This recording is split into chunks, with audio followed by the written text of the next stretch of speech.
চার দেয়ালের ভেতরেও আসছে ঈদ। চট্টগ্রাম কেন্দ্রীয় কারাগারের ৫,০০০-এরও বেশি বন্দীর জন্য তাই থাকছে বিশেষ আয়োজন। পোলাও, মাংস, পায়েস আর রুই মাছের আইটেম ঈদের দিনে বাড়ির খাবারের ছোঁয়া দিতে চায় কারা কর্তৃপক্ষ।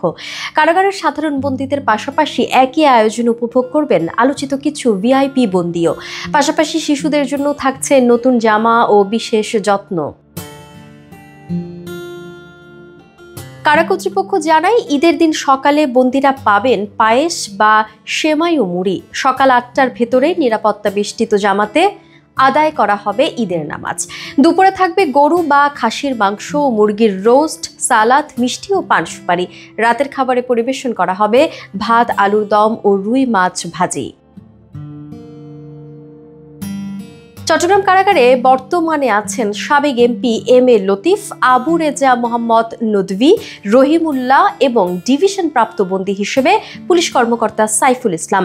তারাও ঈদের দিন পাবেন সাধারণ বন্দীদের মতো একই মেনু। এটাই তাদের প্রথম কোরবানির ঈদ, যা কাটবে কারাগারের চার দেয়ালের ভেতরে। কারাগারে আছেন ৫০ জন শিশু, যাদের বয়স কয়েক মাস থেকে ৪.৫ বছর পর্যন্ত। মায়ের সঙ্গে থাকা এসব শিশুরা অপরাধী না হলেও বাস্তবিক অর্থে বন্দী তারা। ঈদে তাদের জন্য দেয়া হয়েছে নতুন পোশাক।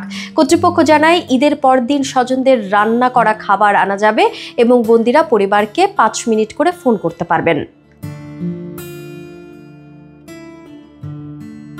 কেউ জামিন না পাওয়ায়, কেউ বিচারাধীন মামলায়, আবার কারো ফাঁসি কার্যকরের অপেক্ষা। এমন নানা কারণে বন্দীরা রয়েছেন কারাগারে। তবুও ঈদের দিনে একটুখানি আনন্দের ঝলক দিতে প্রস্তুত চট্টগ্রাম কেন্দ্রীয় কারাগার।